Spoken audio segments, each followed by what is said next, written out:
What made your dad suddenly stop caring about you? My dad was the kind of dad who wore my terrible friendship bracelets to his business meetings. We went camping every month and worked on his old Mustang every Sunday. He always knew exactly what to say when life got hard. But then something happened and suddenly, my dad was a complete stranger living in our house. Out of nowhere, he stopped coming to my games, even when we were going to the playoffs. When I asked why, he just stared at his laptop and said he had work to do. He started locking himself in his home office the second he got back from his job at the accounting firm and wouldn't come out even when Mom knocked to say dinner was ready. He installed 3 new locks on the office door, which seemed insane for a room that just had tax documents and spreadsheets. When I tried to show him my report card with straight A's, he barely glanced at it before walking away without saying anything. The camping trip we'd planned for months suddenly got canceled because he said he needed to stay home. He stopped making eye contact and started flinching when Mom touched his shoulder. He started sleeping on the couch instead of in their bedroom. His boss called the house asking if everything was okay because Dad had been making weird mistakes at work and forgetting important meetings. I noticed he started paying cash for everything instead of using his credit cards, and he bought a new phone that he kept hidden in his jacket pocket. He would drive somewhere every night after he thought we were asleep, and his car would be gone for exactly 45 minutes. He'd come back looking more terrified than when he left. He removed all our family photos from his wallet and his desk at work, according to his secretary, who called Mom to ask if they were getting divorced. When I asked him to help with my science project about hereditary traits, he turned white and said he couldn't help me with anything anymore before locking himself back in his office. Mom tried to talk to him about what was happening, but he told her she needed to stop asking questions for her own good, which made her cry for the first time I'd ever seen. He started getting phone calls that made him go completely silent, and he'd just listen without saying a word before hanging up and staring at nothing for hours. He withdrew $20,000 from their savings account, and when Mom confronted him about it, he said it was already gone, and there would be more coming out soon. He stopped eating dinner with us and would only grab food when nobody else was in the kitchen, like he was avoiding being near us. The weird part was, he kept buying me things like expensive baseball equipment and a new bike and gaming system, but he'd leave them outside my door without a note. He started writing letters and sealing them in envelopes with our names on them, but keeping them locked in a safe he'd installed in the office closet. He changed all his passwords and removed Mom from their joint bank accounts, saying it was for protection, but wouldn't explain protection from what. When my birthday came, he didn't even acknowledge it until midnight when he left a card under my door that just said, "I'm sorry for everything that's about to happen." I started following him on those 45-minute drives and discovered he was going to the same abandoned warehouse on the edge of town. He would sit in his car staring at the building for exactly 10 minutes, then drive around the block 3 times before coming home. One night I saw another car there and Dad got out and handed someone a thick envelope before driving away faster than I'd ever seen him drive. He made me memorize phone numbers of people I'd never heard of and told me if anything happened I should call them, but never from our home phone. He taught me codes for different situations, like if I ever heard him say the word lighthouse, it meant I needed to leave immediately and go to my uncle's house no matter what. He gave me his father's watch and told me to keep it safe because someday I'd understand why it mattered more than anything else we owned. Then he started getting nosebleeds every day and losing weight even though he was eating normally, and Mom wanted him to see a doctor, but he refused. He would write in a journal, then burn the pages immediately after finishing them, and the smoke made the whole house smell. He stopped going to work entirely, and his company called to say he was fired, but he didn't seem to care at all. He pulled me aside and said he needed to tell me something important about who he really was and why everything was falling apart. But before he could explain anything, there was a knock at the door, and when Dad looked through the peephole, his face went completely white. He grabbed me by the shoulders and whispered, "Remember everything I taught you because they're here for both of us now." The knock comes again, and this time the whole house shakes like someone's using a battering ram on our front door. Dad's grip on my shoulders gets tighter, and his eyes go wide as he leans close to my ear and whispers the word that makes my blood run cold. Lighthouse. That's the code. The one that means I have to get out right now and run to Uncle Dawson's house no matter what. My legs feel like jelly, but Dad's already shoving his father's watch into my hand, the metal still warm from his pocket. He grabs my face with both hands and talks fast while the pounding on the door gets louder. "Remember those phone numbers I made you memorize? All of them. You'll need them soon."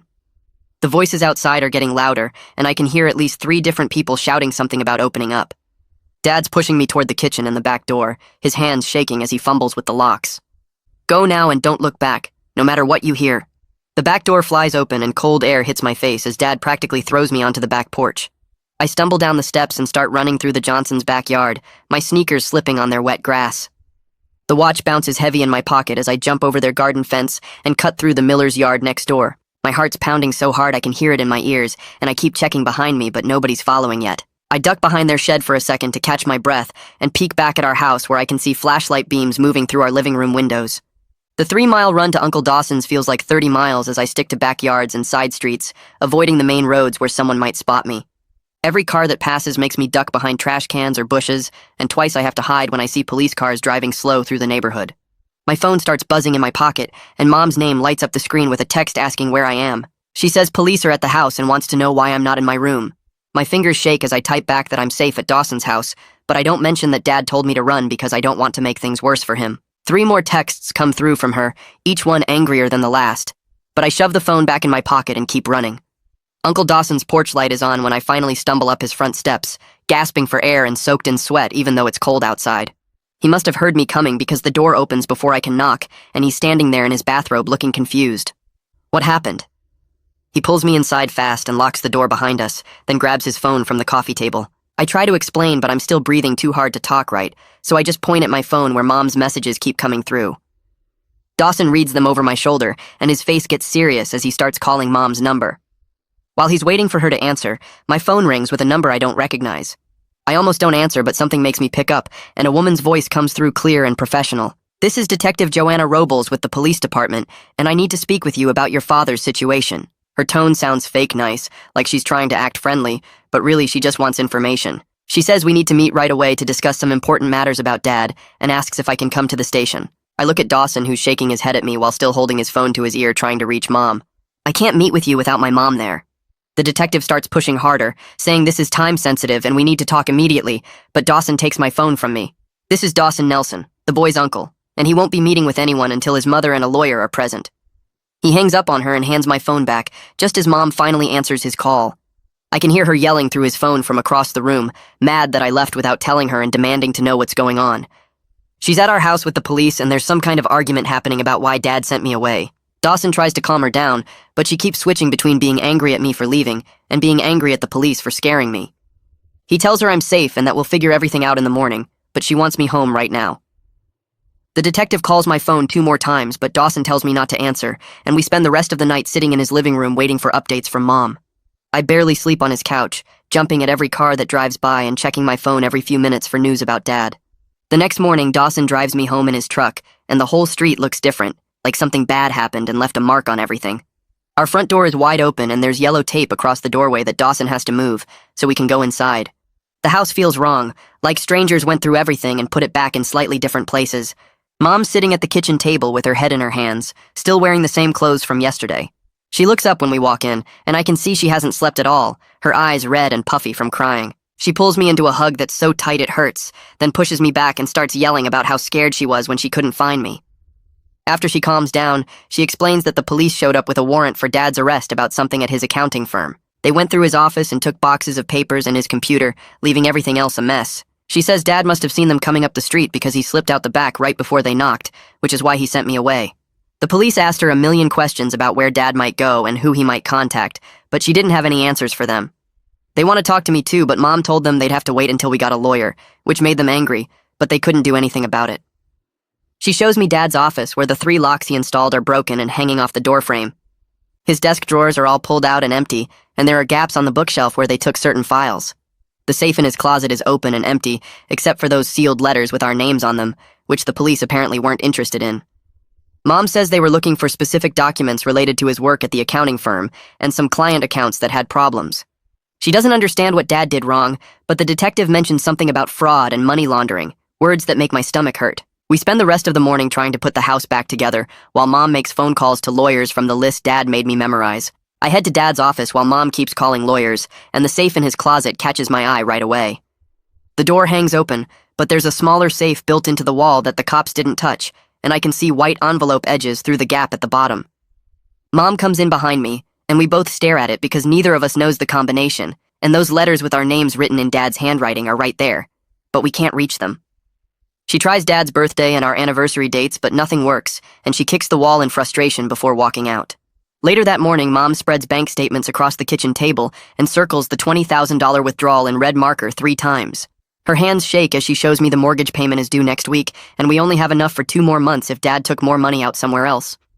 She keeps doing math on a notepad, and the numbers never add up right, and I can see she's trying not to cry again. At the school the next day, everyone already knows about the cops at our house, and kids whisper when I walk past their lockers. My coach pulls me aside during lunch and asks why I missed practice yesterday and if everything's okay at home. I tell him I had a family emergency, but he says I need to show up or I'll lose my spot on the team for playoffs. I can't focus in any of my classes and keep checking my phone for messages from Mom or news about Dad. After school, I grab my bike and ride straight to the warehouse on the edge of town where Dad went all those nights. Fresh tire tracks cut through the dirt leading to the main door, and there's a new padlock that wasn't there when I followed Dad last week.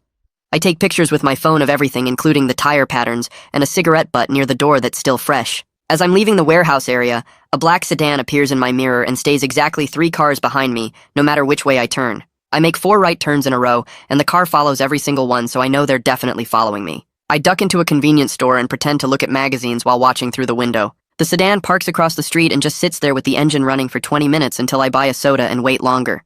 Finally, it drives away, and I wait another 10 minutes before getting back on my bike and taking a different route home. That night, after Mom goes to bed, I sit at the kitchen table with Dad's watch and run my fingers over every part of it. The back has tiny scratches that might be a pattern, and the crown pulls out further than normal watches do. Something about it feels important beyond just being my grandfather's old watch, but I can't figure out what Dad wanted me to find. 2 days later, I'm at the coffee shop near school doing homework when Detective Joanna Robles walks in and sits down across from me without asking.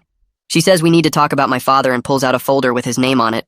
She tells me Dad's connected to something bigger at his accounting firm, involving a client named Lucius Gallo, who owns several businesses that don't seem to actually do anything. She explains Gallo has been threatening people who work at the firm and forcing them to move money through fake companies. She opens her laptop and shows me traffic camera footage from 3 weeks ago at the warehouse. The video shows Dad's car pulling up and him getting out with a thick envelope just like I saw that night. Another person takes the envelope and counts what's inside before nodding and walking away. The evidence makes everything suddenly real, and I realize Dad really was paying someone off just like the detective said. When I get home, I tell Mom what the detective showed me, but suggest maybe Dad's being forced to do this stuff rather than being guilty. She gets mad at first and says, I don't understand how adult problems work, and that Dad made his own choices. But then she starts crying because she's been thinking the same thing, and remembers how scared Dad looked those last few weeks. We're sitting there trying to figure out what to do when my phone rings with another unknown number. I answer, but there's just breathing on the other end and industrial sounds in the background like machines running. I grab Dawson's phone he left when he visited yesterday and record the call on it while holding both phones together. Later, Dawson and I listen to the recording, and he identifies the machinery sounds as the same equipment they use at the warehouse district for loading trucks. The next morning, Dawson pulls back the curtain in his living room and freezes, pointing at a black sedan parked 3 houses down with its engine running. He walks closer to the window and squints at the car's rear bumper where a white barcode sticker catches the morning sun, the kind rental companies put on their fleet vehicles. He tells me whoever's watching us is professional enough to use rentals that can't be traced back to them, and we need to start being way more careful about where we go and who we talk to. I grab my backpack and tell Mom I'm going to the school, but instead I bike to our garage where Dad's old Mustang sits under a dusty cover that hasn't been touched in weeks. The trunk pops open with the spare key Dad kept hidden in the wheel well, and I run my hands along the edges of the trunk mat until my fingers catch on something taped underneath. It's a folded piece of paper with Dad's handwriting showing a bus station locker number, 247, and half a combination written out, the first 3 numbers 14-7-23, but the rest is missing like he wanted to make sure only someone who knew him well could figure out the rest. I remember Dad's thing about important dates and try his birthday backwards, which doesn't work. Then Mom's birthday, then finally my birthday reversed, and the lock clicks open. Inside the metal locker sits a single envelope taped to the back wall with a date written on it 2 days from now. And a message in Dad's careful printing that says, if I'm reading this, wait until this date to come back because it won't be safe before then. My hands shake as I close the locker and reset the combination, wondering what Dad thinks will change in 2 days that makes coming back worth the risk. Back home, I pull out the list of phone numbers Dad made me memorize, and start with the first one, letting it ring 4 times before a professional voicemail picks up saying, I've reached the law offices of Martin and Associates, and to leave a message after the tone. I clear my throat and say my name is Leo Nelson, and I'm Henry Nelson's son. And I need help with something my dad told me to call about. Then I leave our home number and hang up, hoping this is part of whatever emergency plan Dad set up. 20 minutes later, my phone buzzes with a text from a blocked number that makes my stomach drop. Just 5 words that say, stop talking to cops or next payment doubles, followed by a date and time 3 days away at midnight.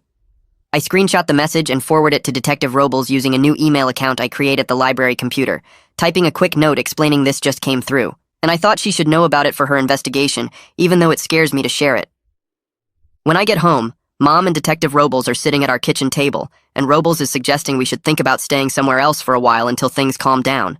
But Mom's face goes hard, and she says absolutely not.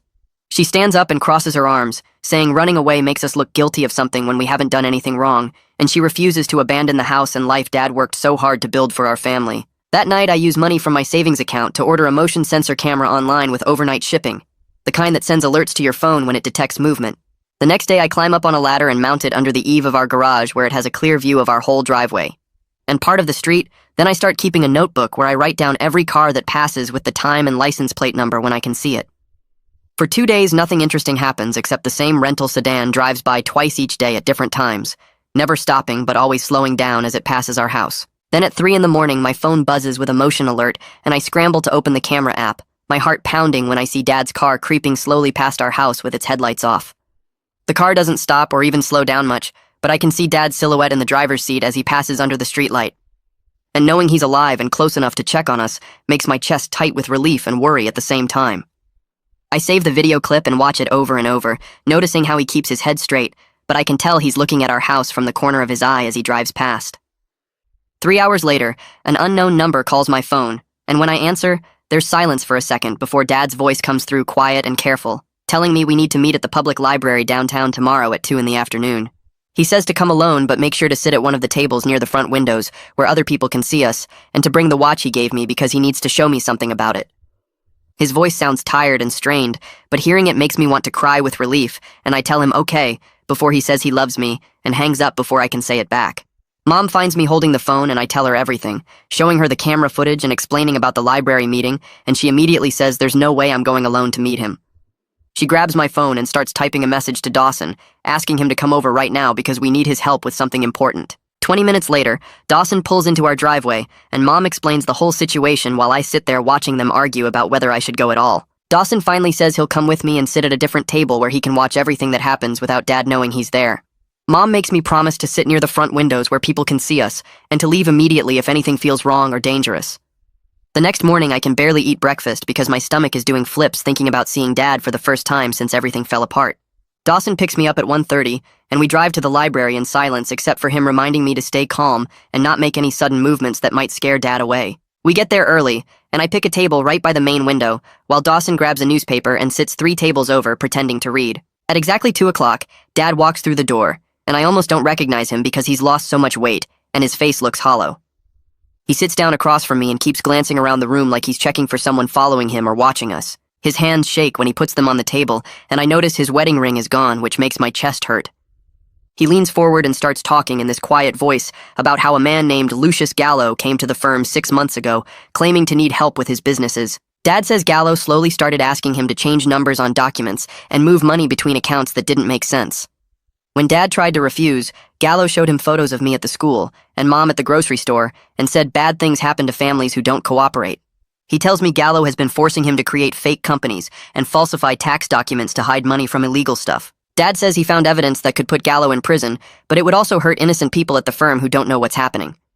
He starts listing dates like March 15th when Gallo first threatened us, and April 3rd when he made Dad set up a shell company called Apex Holdings. He names 5 other fake companies they created to move money around and says Gallo has at least 3 cops on his payroll, which is why he couldn't trust anyone. Dad keeps looking at his watch, my grandfather's watch that he gave me, and tells me to look at the back of it carefully later.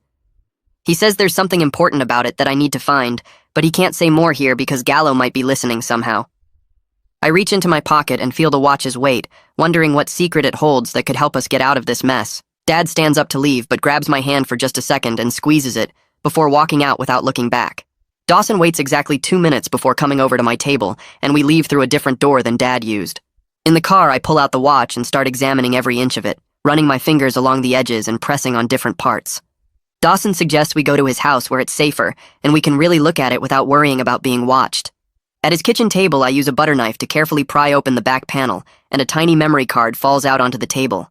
We plug it into Dawson's laptop and find folders full of audio recordings and scanned documents with dates going back months. The recordings are Gallo's voice making threats and giving Dad specific instructions about which laws to break and how much money to move. There are bank statements showing millions of dollars moving through the fake companies and emails between Gallo and other people discussing their illegal operations. Dawson makes a copy of everything on his computer, while I call Detective Robles and tell her I need to meet with her immediately. She agrees to meet me at a coffee shop downtown, and I bring one of the USB drives Dawson made with all the evidence. I sit down across from her and put the USB on the table, but keep my hand on it while I explain my conditions. I tell her she needs to guarantee protection for Mom with no harassment or surprise visits to our house, and absolutely no dramatic arrest scenes in our neighborhood. In exchange, I'll share everything I know about Gallo and help them build their case against him, but only if they keep us safe. She agrees to my terms and takes the USB, saying she'll have officers watch our house without making it obvious they're there. That evening, we're eating dinner when the phone rings and Mom answers it, but immediately goes pale and holds it away from her ear. We can all hear a recording playing of someone screaming in pain, and then Gallo's voice comes on saying nothing else needs to be said. He hangs up and we all just sit there staring at each other, knowing this is his way of warning us to stay quiet, or someone gets hurt. Dawson helps me copy the memory card files to multiple USB drives, and we spend the next hour finding places to hide them. We put one in a safety deposit box at the bank, and another in a plastic bag that we bury in Dawson's backyard under his shed. Mom finds me in my room later organizing all the evidence and starts yelling about keeping secrets from her after everything we've been through. I finally show her some of the recordings from Dad's watch, where Gallo specifically threatens to hurt me and her if Dad doesn't cooperate. She stops being angry when she hears Gallo describe exactly how he would make us disappear and sits down on my bed looking defeated. She says we need to work together from now on and stop trying to protect each other by keeping secrets because that's what got us into this mess. The next morning, an unmarked car is parked across the street, and Detective Robles texts me that it's one of theirs keeping watch. Mom doesn't like the idea of being under surveillance, but admits it's better than having no protection from Gallo's people who could show up anytime. My phone rings during lunch, and it's the school office saying the principal needs to see me about my attendance record immediately. I walk into his office, and he shows me a list of all the days I've missed and says I'm being suspended from the baseball team effective immediately. He says I'll miss playoffs and possibly lose my spot permanently if I don't start showing up to every class and practice from now on. It hurts hearing him say it, but compared to keeping my family alive, missing some games feels like nothing at all. 2 days later, Detective Robles texts me to meet her at the mall food court instead of the coffee shop we usually use. I get there early and spot her sitting near the fountain pretending to read her phone while actually watching everyone who walks by. The place is packed with weekend shoppers, which makes it harder for anyone to watch us without being obvious. I sit down across from her and slide the USB drive across the table, inside a folded napkin like we planned. She takes it without looking at me, and keeps scanning the crowd while explaining their next move. She says they need to arrest Dad first to get him into protective custody before Gallo realizes what's happening. It sounds backwards to arrest the victim, but she explains it's the only way to keep him safe while they build the bigger case against Gallo. She tells me it has to happen soon because Gallo is getting suspicious about all the police activity around our neighborhood. I hate the idea of Dad being arrested, but understand it's better than him ending up dead in that warehouse. The next morning, I'm eating breakfast when the local news comes on, showing footage of police cars outside Dad's old accounting firm. The reporter says an unnamed accountant was arrested for embezzlement and fraud involving millions of dollars in fake transactions.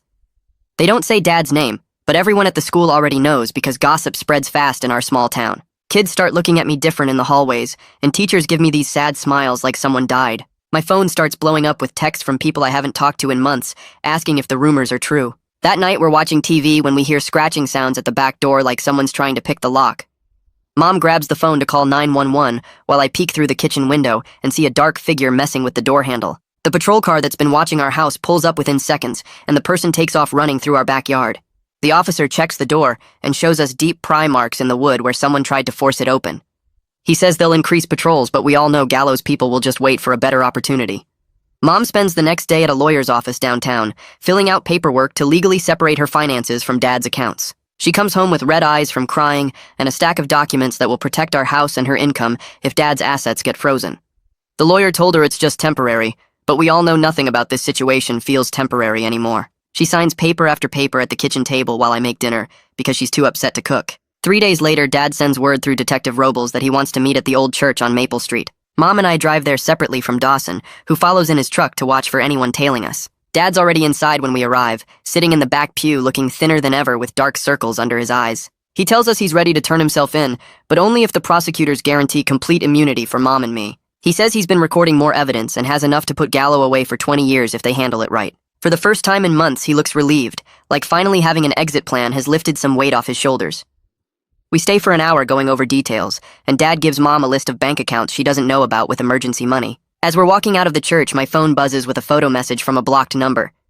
It's a picture of me stepping out the church door taken from across the street just seconds ago. There's no text, but the message is clear that Gallo's people are watching everything we do and want us to know it. I show it to Dawson, who immediately starts scanning the street for whoever took it, but they're already gone. The next day, I'm walking home from the school when Dawson texts me to stay where I am because someone's following me. I duck into the library and watch through the window as Dawson pulls up and gets out to confront a man in a gray jacket who's been behind me for 3 blocks. They argue on the sidewalk, and I can see Dawson getting in the guy's face while the man keeps backing up with his hands raised. The man says something about just doing his job and protecting his boss's interests, but Dawson tells him to stay away from our family or there will be problems. The guy finally gets in his car and drives off, but we both know he'll be back or someone else will take his place. 2 mornings later is when Dad's supposed to surrender at the police station at 9 o'clock sharp. Mom and I wait at home for the call saying he's in custody, but it never comes. Detective Robles shows up at our door at noon looking frustrated and demanding to know where Dad is. We check his office and find the safe wide open with all those letters he wrote sitting inside for us to find. There's one for Mom, one for me, and one for Dawson, plus a 4th one addressed to Detective Robles herself. She opens hers right there, and her face changes as she reads whatever Dad wrote about his plan. She starts pacing our living room, asking me over and over if I know where he went, but I honestly have no idea. Then it hits me that Dad's not running away, but doing something way more dangerous. I tell Detective Robles that Dad's probably trying to draw Gallo out himself, making himself bait to get evidence they need for the arrest. She stops pacing and stares at me like she's considering whether a teenager could be right about something this important. I explain that Dad knows Gallo will come after him personally if he thinks Dad's vulnerable and alone somewhere. She makes several phone calls to other detectives and finally admits my theory makes sense, even though she hates that Dad's going rogue. She tells us to stay inside with the doors locked while her team tries to figure out where Dad might set his trap. I walk back to Dad's office while they're still talking and start looking through his desk drawers for anything that might tell us where he went. Under a stack of old receipts, I find today's newspaper with the crossword puzzle half done in Dad's handwriting. The answers don't make sense at first, but then I notice certain letters are circled in red pen. WAREHOUSETONIGHT spelled out across different answers. My hands shake as I bring it to Detective Robles, who takes one look and starts making rapid phone calls. She tells someone on the other end to get surveillance units to the warehouse district immediately, but to stay hidden and not approach until they have visual confirmation. Mom grabs my arm and says we're not going anywhere near there, but I can see she's scared about what Dad might be doing. Detective Robles leaves 2 officers at our house and takes the crossword as evidence while calling for backup teams. She promises to call us the second they know anything, but warns this could take hours if Dad's really trying to draw Gallo out. Dawson shows up 20 minutes later saying Detective Robles called him to come get me. I argue that I need to stay home in case Dad calls, but Dawson physically picks me up and carries me to his truck. He drives me to his house while I bang on the window demanding to go back. His wife makes me sit on their couch and brings me water, but I can't stop thinking about Dad at that warehouse. Dawson stands by the door like a guard, making sure I don't try to leave. My phone keeps buzzing with texts from Mom saying everything's okay, but I know she's lying. 3 hours pass before Detective Robles finally calls Dawson's phone with an update. She tells him Dad showed up at the warehouse at exactly 8 o'clock, and Gallo arrived 10 minutes later. They stood in the parking lot arguing about the evidence Dad had collected, and both of them made threats. Her surveillance team got everything on camera and audio recording from their hidden positions around the building. Dad kept trying to get Gallo to admit specific things about the extortion, while Gallo demanded to know where Dad hid the original documents. Neither one would back down, and the argument got more heated with Gallo saying Dad's family would pay if he didn't cooperate. That's when a second car pulled up with 3 more of Gallo's people getting out. Detective Robles made the call not to move in because the situation was too dangerous with that many criminals together. She couldn't risk a shootout with Dad in the middle, so she ordered her team to let everyone leave and follow them separately. The surveillance teams tracked each car as they left the warehouse in different directions. Dad drove straight to a gas station and sat in his car for 20 minutes before driving around randomly. Gallo went to a bar downtown while his associates scattered to different locations across the city. An hour after the warehouse meeting, patrol units pulled Gallo over for a broken taillight 3 blocks from the bar. They found marked bills from the extortion payments in his jacket pocket during the search. The serial numbers matched the ones Dad had documented from the ATM withdrawals. Gallo got arrested without any violence since he was alone and couldn't risk making things worse. Detective Robles calls again 30 minutes later to say Dad just walked into the police station to turn himself in. He waited until he got confirmation that Gallo was in custody before surrendering. She says Dad's in handcuffs being processed, but he's safe and cooperating fully. My chest hurts thinking about Dad in handcuffs like a criminal when he was just trying to protect us. Mom arrives at Dawson's house an hour later to pick me up. We don't talk during the drive home because there's nothing to say that would make this better. The house feels empty without Dad, even though he'd been hiding in his office for months. Mom goes straight to bed while I sit in the kitchen staring at nothing. The next morning, Detective Robles comes by to explain what happens next. She says the evidence against Gallo is solid with the recordings, marked bills, and Dad's documentation. Dad's cooperation will definitely reduce his sentence, but he'll still face charges for his involvement in the fraud. She explains there are other people connected to Gallo who might want revenge, but the main threat is contained for now. The FBI is taking over parts of the case since it involves interstate financial crimes. Dad will stay in protective custody until the trial to keep him safe from anyone who might try to silence him. She gives Mom a card for a victim's assistance program that can help with legal costs. That afternoon, I get called to the principal's office where they explain I've missed too much school. The principal says they understand the family situation, but I need to make up the work to graduate. They create a plan for summer courses that will let me finish on time if I pass everything. Coach is there too and tells me I've lost my spot on the team for the playoffs. It hurts, but I understand since I haven't been to practice in weeks. The school counselor gives me information about support groups for families dealing with legal problems. I spend the rest of the day in classes trying to act normal, but everyone knows something happened. Some kids whisper when I walk by while others just stare. My friend from before this all started offers to help me catch up on assignments. I take him up on it because I need something normal in my life right now. Mom starts filling out job applications at the kitchen table that weekend, circling ads in the newspaper with a red pen and making phone calls. She gets an interview at a medical office downtown on Monday and borrows professional clothes from her sister since she hasn't worked in years. The office manager offers her a part-time position doing billing and scheduling, starting immediately at $15 an hour. She accepts on the spot and comes home with folders full of training materials to study. She meets with 3 different financial advisors that week, spreading bank statements and bills across the dining room table while they explain our options. One advisor helps her set up a payment plan for the mortgage that gives us 3 months before we have to start making full payments again. Mom opens her own checking account for the first time in 20 years and starts tracking every expense in a notebook. She sells Dad's golf clubs and some jewelry to cover this month's utilities and groceries. The following Tuesday, I take 2 buses to the county jail for visiting hours, signing in at the front desk and going through metal detectors. They lead me to a room with thick glass windows and phones on both sides, where other families are already talking. Dad walks in wearing an orange jumpsuit and sits down on the other side of the glass, picking up the phone slowly. He looks thinner but cleaner than he has in months, like he's actually been sleeping. He tells me his lawyer thinks he'll get 2 years with good behavior, maybe 18 months if the testimony goes well. He says protecting us was worth whatever happens to him and starts crying when I tell him about Mom's new job.